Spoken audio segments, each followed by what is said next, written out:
Nature of Society Part 5 Session 3R. This week we will begin the study of the private and public sectors, natural resources and ownership policy. First we will look at a quotation made by Joseph Stiglitz and his publication, Making Globalization Work.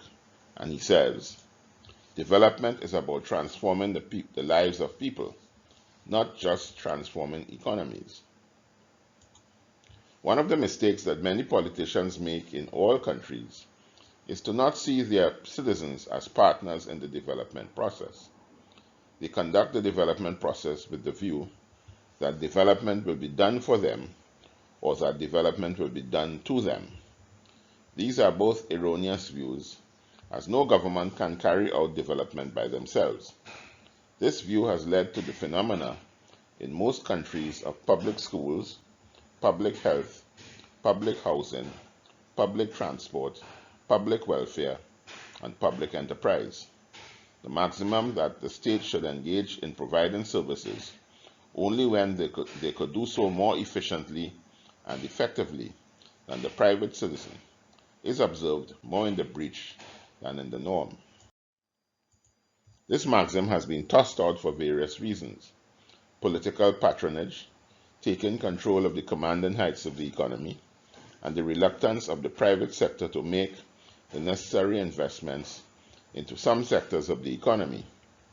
For whatever reason that the state has been the role of primary actor in the economies of many countries, particularly developing ones, this has led to workforces becoming totally dependent on the state, with commensurate deficiencies in innovation, productivity, and wealth production.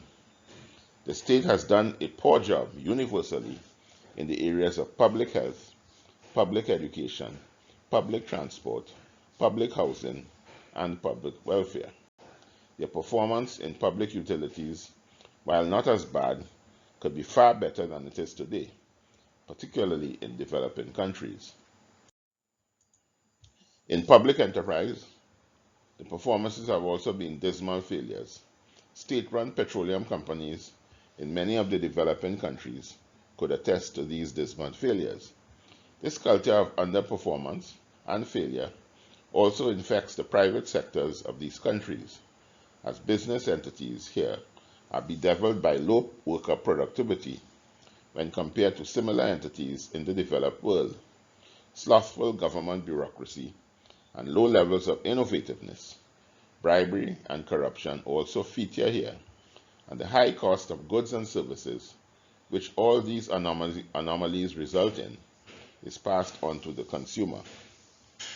Businessmen take every opportunity to ferret out foreign currency to safer havens whenever these opportunities are provided. This, as mentioned in a previous session, results in severe underinvestment in the country, with government having to do whatever it can with limited foreign reserves. An adequately sized public sector and its appropriate rule. All over the world, there is the complaint in most countries that their public sectors are too large, that the cost of providing such services is too much and increasing to unacceptable levels. Certainly, the cost of servicing pensions and other retirement costs are increasing and will become unsustainable at some point soon. In the developed world, populations are aging, and the generations to come will find it difficult to service these obligations. There is the need to rationalize the size of the public sector, considering this and other factors. First, let's discuss the true role of the public sector. The true role of the public sector is multifarious, but its primary role is to facilitate the private sector. When it does this adequately, there can be no obstacle to the level and equitable distribution of the wealth produced in the community. What we have today in many countries is the displacement of the private sector by the public sector, with a consequent diminution in wealth production, innovation, effectiveness, and efficiency. The public sector and/or government should limit itself to the roles of executor, legislator, regulator, and arbitrator. Its executive role includes initiating, letting, and funding projects and activities based upon the needs of the community and based on appropriate policies. Its legislative role is to deliberate and prescribe such laws for the peace and well-being of the community. Its regulative role is to develop and prescribe apt rules and regulations for the orderly conduct of the community. And its arbitrative role, through courts of law and commissions, is to interpret and pronounce upon the law such that justice is preserved in the realm. These roles are indeed a handful as it is, so that there need not be the desire to delve into other areas.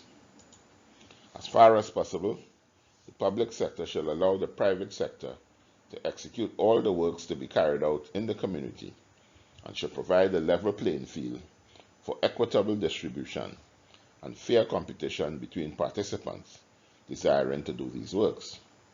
In those circumstances where monopolies are unavoidable, the state, through the appropriate commissions, should negotiate fair terms and conditions and prices with the monopolies. This limited role of the public should indeed have a limiting role on the size of the public sector and will only employ those persons who are genuinely interested in public administration. The vast majority of the workforce would be employed in the private sector, engaging in employments that they incline towards and enjoy doing. The creation of the level playing field, a most important governmental activity, and the main thrust of these sessions, is the foundation upon which the success of all other governmental activity is based. Without this, no number of any country's goals and objectives would bear fruit. Also, there is the great desire today in many countries for equality to be had between citizens, regardless of their racial or ethnic origin. Whether equality of opportunity is desirable going forward or is to be righted currently, both are only possible if the playing field is leveled. This leveling can only be done by ameliorating the market forces, such as land, labor, and capital. Each do not have the preeminence over the other.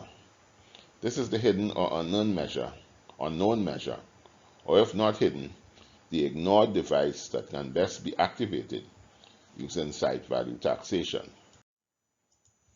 Site value taxation offers the developing countries particularly the best opportunity for creating equity. It can first create the right balance between the public and private sectors. It can be the mechanism that provides the level playing field amongst all citizens and business, where no one has an unfair economic advantage, which is not the case in any country today. It can provide a means for full employment in the country with the most diverse trades, professions, and skills imaginable. The state can free itself of the burdens of providing all the employment that it now has, and only employ those persons it needs to facilitate its four main mandates. It must be that the state wants to optimize the production and distribution of wealth in the country. The private sector unbridled. With a level playing field, the private sector, individuals, sportsmen, artists, cultural groups, and the like, have a far greater chance of faring better economically than was the case previously. No longer would be the need to rely on transfers and grants from the state, in addition to what has been earned, to make a living. Private sector businesses can now use these prominent individuals, sportsmen, artists, cultural groups, and the like, to advertise themselves. The adoption of recreation grounds, cultural centers, and the like by businesses would also relieve the state of this expense. This may mean the management and upkeep of facilities on behalf of groups and teams that they may sponsor, who may use them in their performances.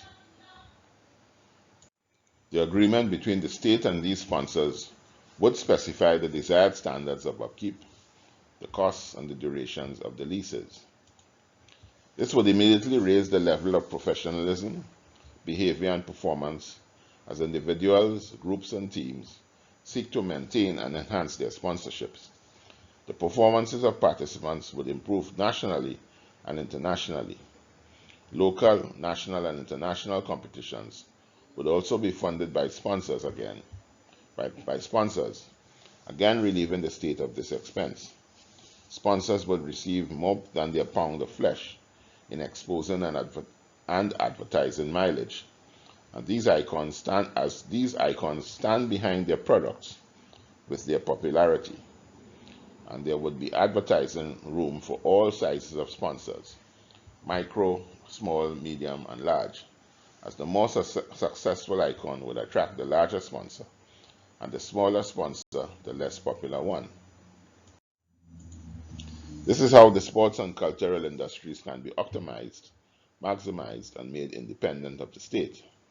This is how even a small or medium-sized country can compete successfully with the larger countries at international competitions and not be disadvantaged by deficiencies in resources, training, and the like that the smaller countries currently suffer.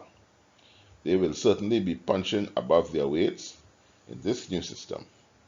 What a stress-free life the sportsman or artist will now have, not having to worry about funding or earning an income outside of their calling, and they can fully devote their time to honing and improving their skills.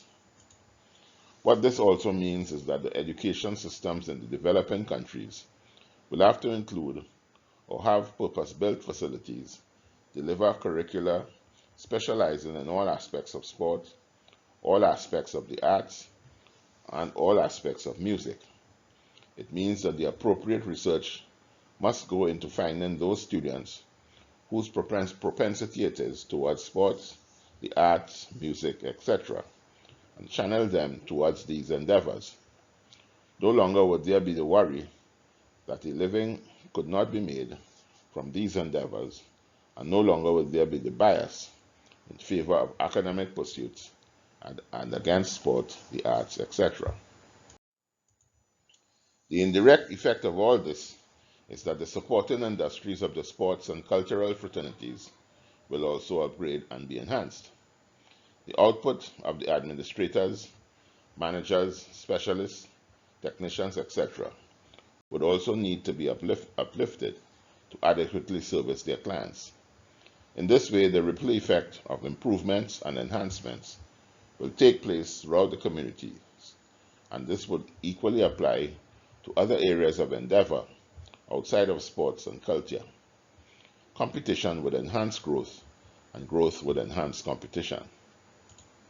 Because of this enhanced competition that SVT would foster, the work ethic, the work productivity, and the work quality would improve significantly. The standards of these, which are normally lower in developing countries when compared to developed countries, would become on par when competition occurs. Let's have a break, but before that, what are your comments on all of this?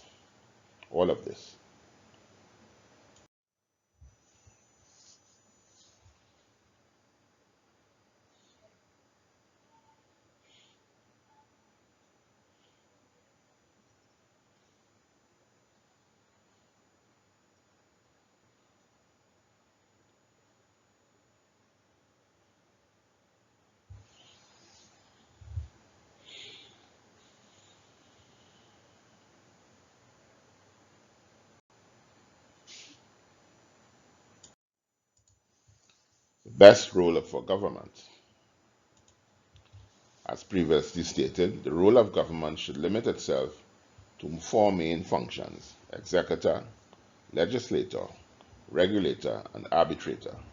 The thrust should also be towards the establishing and maintaining a level playing field, as well as facilitating optimally the activities of the private sector all within law and regulation. The number of activities that many governments worldwide engage in will either be eliminated or curtailed.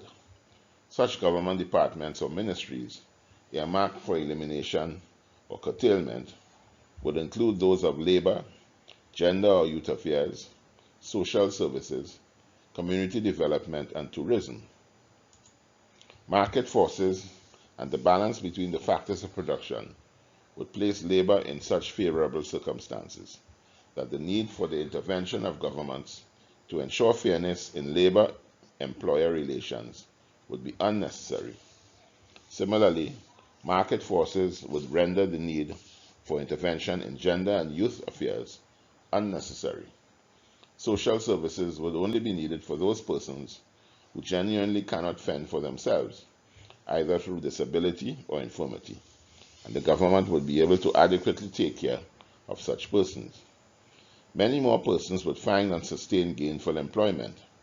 Pensions would be funded adequately by workers, as incomes and purchasing power be far better than it is currently.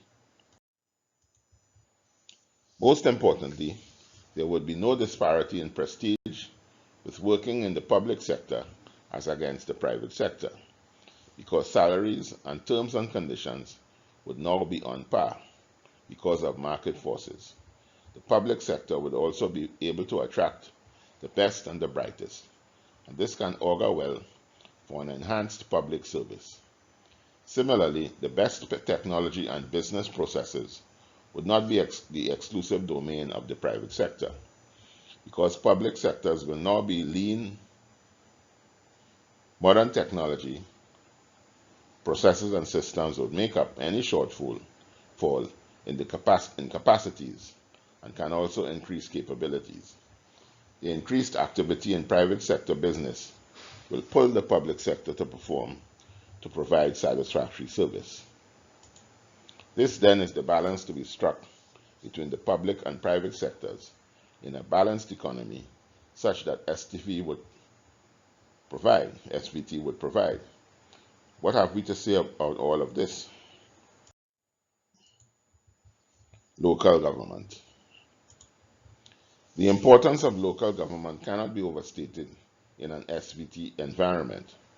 Local government is close to the community and can respond very quickly to issues raised there.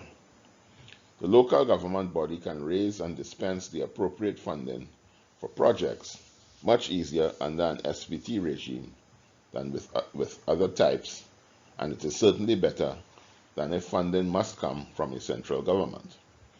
Local communities can also determine the level of SVT to be administered, and this level will depend on the amount of funding needed for these projects.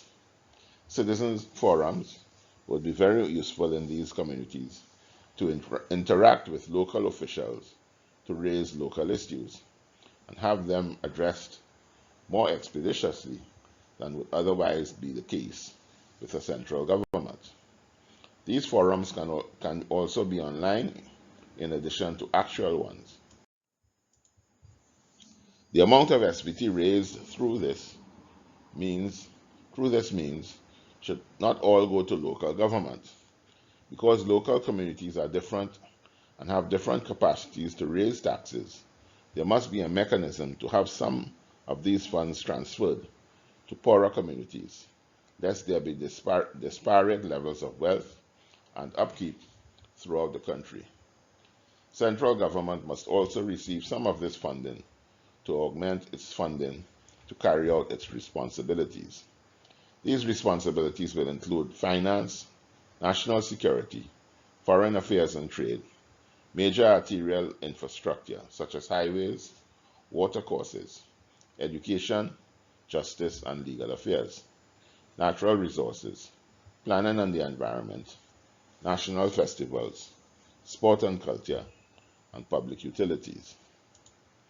Local government would have responsibilities to include local roads and drainage, local public housing, local health facilities and local health, garbage collection, local sports and culture facilities, local social welfare, local community development, Local government officials must have the authority to carry out their responsibilities and should only be overridden by central government if their actions impinge on their responsibilities. The sharing of funding between local and central governments must be based on formulae that are vested in legislation.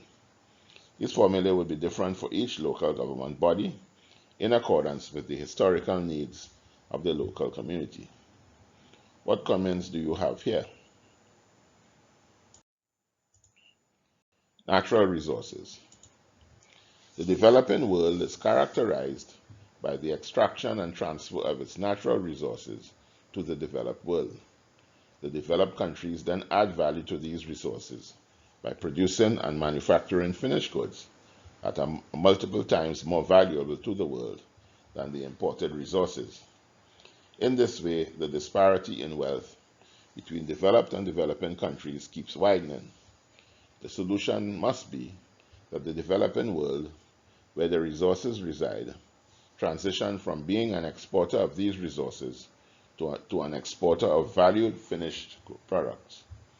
All efforts must now be devoted to bringing this about, including fostering the educational, research, and marketing activities of its people towards this end, having its trade and investment activities biased towards having these developed world industries and their capabilities reside in the developing countries, so that such capabilities could be established there.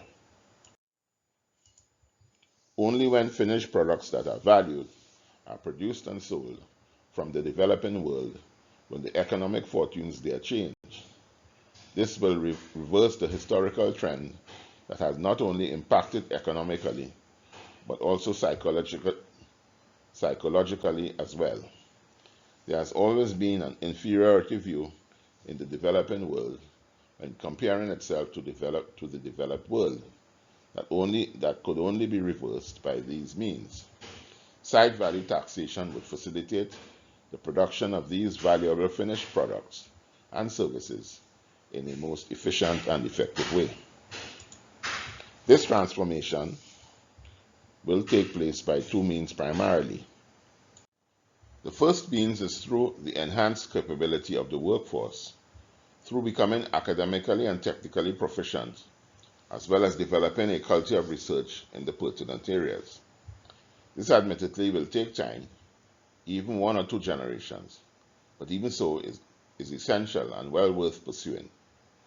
The second approach includes the first approach and involves inviting those industries from the developed world into the areas the developing countries wishes to pursue. This may mean inviting those industries that are receiving the country's raw material imports. Under SVT, the tax regime would be more attractive and inviting to these industries so there may be no problem getting them to relocate. What may be at issue is the level of educational and technical proficiency of the workforce in the developing countries, as well as its general level of development and advancement. Over time, these will improve with a concerted effort and desire of the government and country to advance. Again, under SVT, the road will be much less difficult than it would be under current systems, with the private and public sectors thriving without state intervention or subsidy. If land, labor, and capital can be allowed to combine and produce without interference or obstacle, the result could only be the optimum production of wealth for the greatest number of citizens. This is the definition of the utilitarian economy, where everyone has a chance at a reasonable standard of living. Under such conditions, the developing country cannot but develop in quantum leaps. What the receiving country must ensure is that there is the appropriate transfer of technology and proficiency from the industries. This commitment can be made airtight by appropriate contracts and monitoring of same, as well as providing tax incentives to arriving industries linked to the training of staff, to the technical knowledge and proficiency in the pertinent industries. Over time, the local workforce will grow in capability and will, in due course, be able to stand on its own in the desired industries. Are there any questions regarding this policy? Natural resources and ownership policy. The environmental abuses of developed countries' corporations when they extract resources from developing countries are well documented. In their desire to appease these corporations because of the financial rewards, the receiving countries do not apply the necessary environmental controls that would stop abuses, particularly in the mining and oil and gas industries. Fracking is the latest manifestation of this abuse. Developing countries must know that they are holding in trust any natural resource bounties that may be in their domains, not only for current citizens, but for future ones. In the previous session, the need to subscribe to environmental impact assessments with the eventual certificate of environmental clearance being granted could not be emphasized more. What was also seen as important was the need for citizens to participate fully in a process of monitoring the activities of the project throughout the duration of it, so that abuses could be exposed and stopped.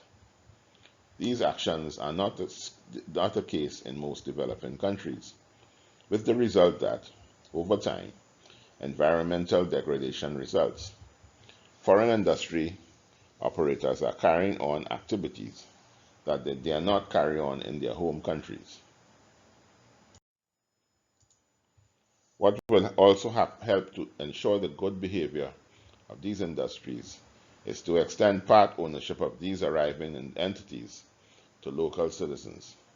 This could be done by placing on the local stock exchange a minority share of the corporation such that local investors can purchase same and have a stake in the industry. Some presence on its board of directors, as well as local employees occupying management and technical positions in the organization, will also assist in this regard. While many multinational corporations may have local presence on their boards and in their management, very few have local ownership stake in them.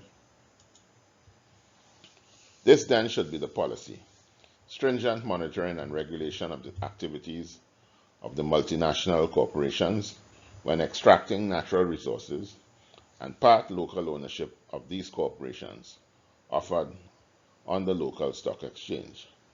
These would go a long way in establishing trust and commitment to the local community. Another measure that would be useful would be to document the amount of extraction of natural resource.